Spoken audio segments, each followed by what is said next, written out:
Howdy folks, K-Dog here, back in for the month of January. It's time for a Blu-ray and DVD update. I do apologize if I sound a little funny. It's because for the past 2 weeks I have been ill, and I'm just now getting over it, or starting to begin the process of getting over it. And I'm on some prescription medication. But that didn't stop me from buying some DVDs and some Blu-rays and some goodies, you know. I will tell you this, I think most of these are upgrades of stuff I have bought in the past and upgraded them to Blu-ray. There is some new titles to the collection, but a good number of them are upgrades from DVD to Blu-ray, and because of the wonderful Best Buy Upgrade and Save program, even though there is some flaws within that. So let's roll the intro first.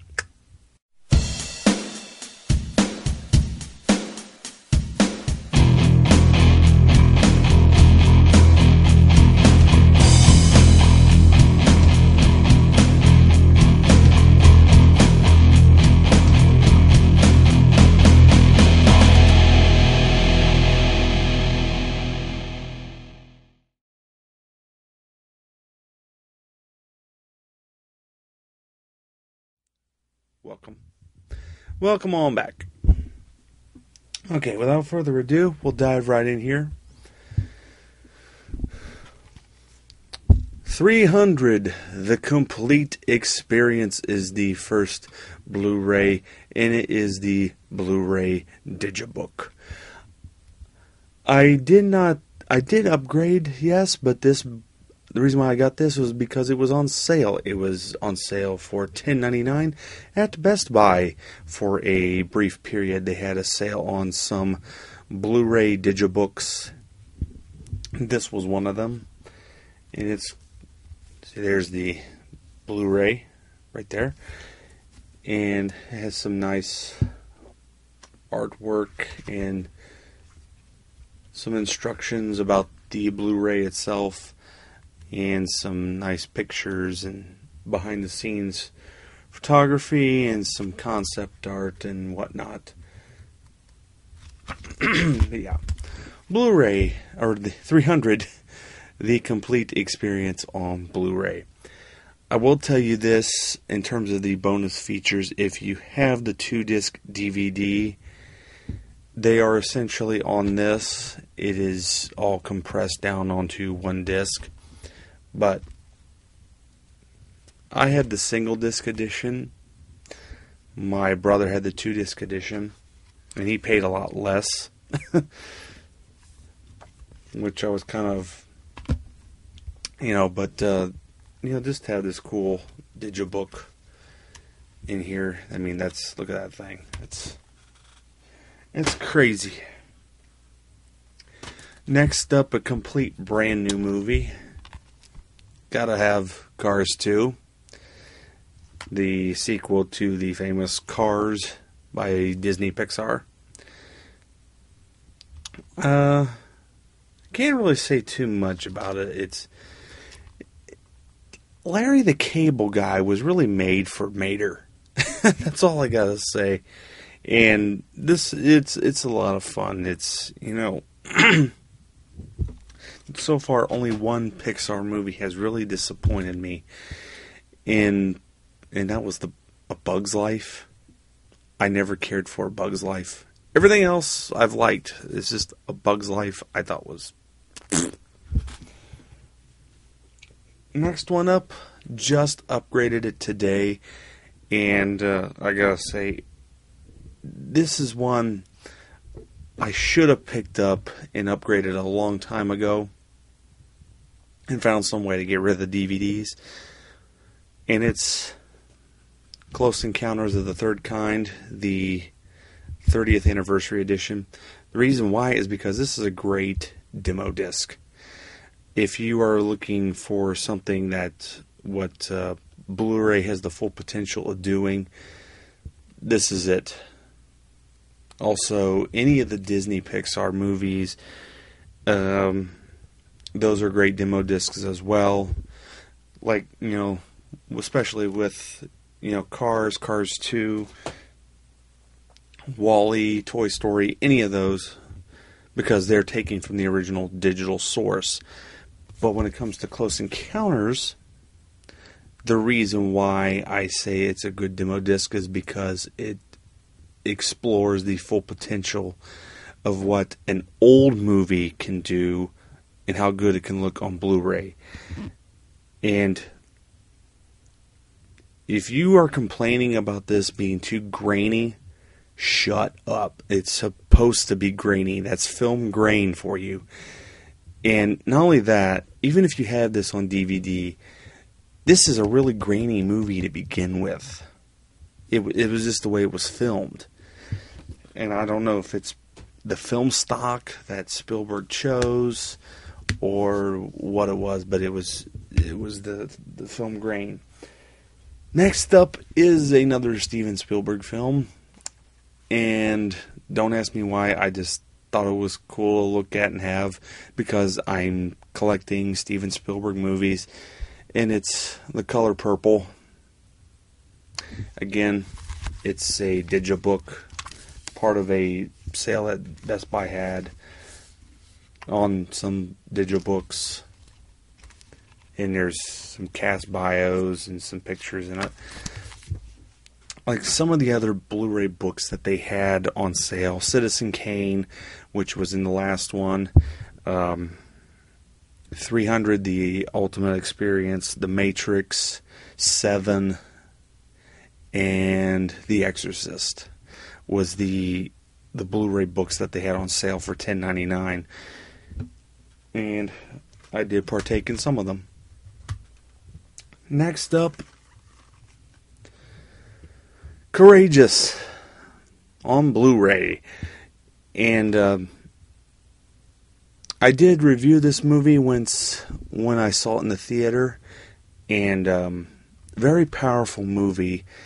We need more movies like this, because this film is about being courageous children of God.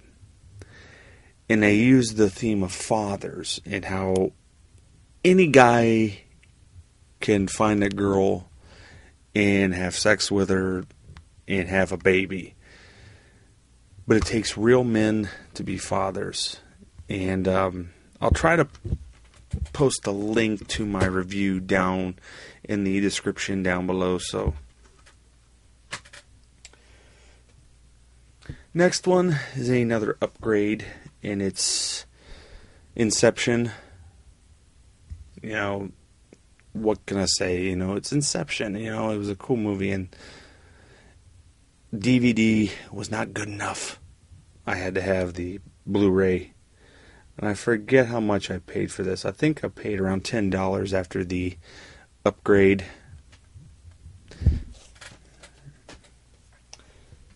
Next one, this was a complete blind buy for me, and I had never seen this.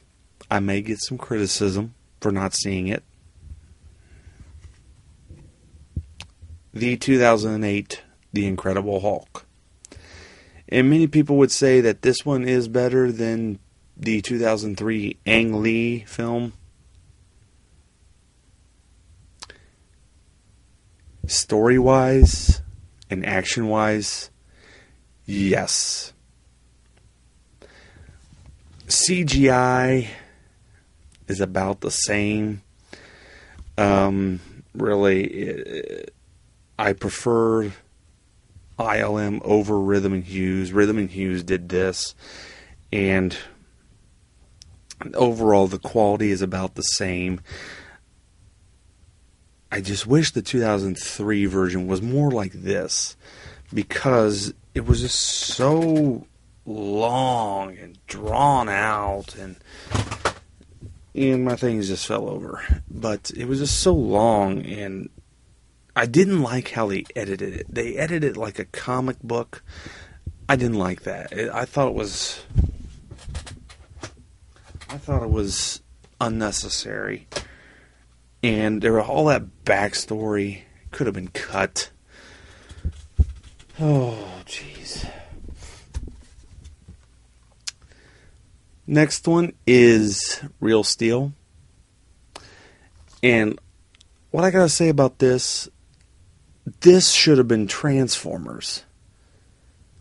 This was a much better film. I like this better than Transformers Dark of the Moon. And it was a feel-good movie. Even though it was distributed by Disney, it was a Disney movie. It was like Transformers meets The Mighty Ducks or Angels in the Outfield or something like that. And another one, it compared it to, it's Rocky with robots. Right there, down in the description. And that's pretty much true. It's a CGI remake of Rocky. Because it kind of follows in the same footsteps as Rocky. And some of the negative critics, excuse me, I gotta fix my chair. Some of the negative critics toward that movie said, it's a film adaptation of Rock'em Sock'em Robots. Yeah, but you know what, doggone it, it was better than Transformers. That one was actually fun. Less criticism. Next one is an upgrade, and I think it's a well-deserved upgrade.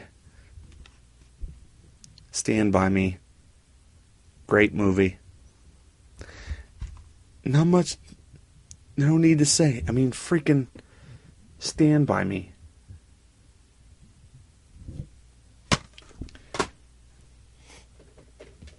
Next one. The only way to get this movie on by itself, and I mean by itself, because you can get this on Blu-ray, but it's in with a box of other movies, and I didn't want to double dip on those other movies. What movie am I talking about? Star Trek, the motion picture. This is the only way that you can get this movie. You can only get it through Amazon or eBay. And what have I got to say about this? I did want to check this out, and this is not a real favorite among the science fiction people. It was a popular movie of the time. It is kind of boring, but it was a success back in its day, and this is the director's edition. Even though Robert Wise did kind of speed things up, but there was a lot of stuff that still could have been cut. I mean, yeah, the Enterprise, it was, I understand it was the first time, and they fell down again. It was the first time that the Enterprise was on the big screen. They wanted to remind the audience that this was not just a little dinky ship look like that on your TV set. They wanted to show there was this huge structure.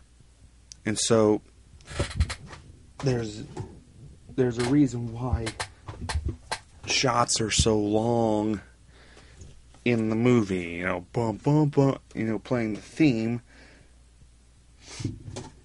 But it was unnecessary. It was unnecessary long. It could have been cut. Sorry, I had to straighten things out. And speaking of Star Trek, I did also upgrade my DVD copy to the Blu-ray copy. This one was a little frustrating because when I upgraded it, Best Buy said they had the 2-disc edition. They didn't. They just had the single-disc edition. But needless to say, it's a good movie. I like J.J. Abrams and what he did with it. And his approach was make Star Wars into Star Trek. and it made it a little bit more fun. And quite frankly, I think he gathered a much broader audience when he did it that way. And the last one is Wolfgang Petersen's Troy, the director's cut. I haven't been able to sit down and watch this yet. Excuse me. Mainly because it's a long movie. I didn't realize how long it was until I looked at the time. It is 2 minutes longer than Titanic. Yeah, long movie. But it's also the director's cut, so they probably added a bunch of stuff. But, yeah, and this is the one I traded $300 for. Because I bought the digibook. Well, that's the DVD and Blu-ray edition. Yeah, but like I said, that Star Trek the Motion Picture, if you just wanted to see that by yourself, you had to go online to Amazon or eBay to buy that brand new, because other than that, it comes in the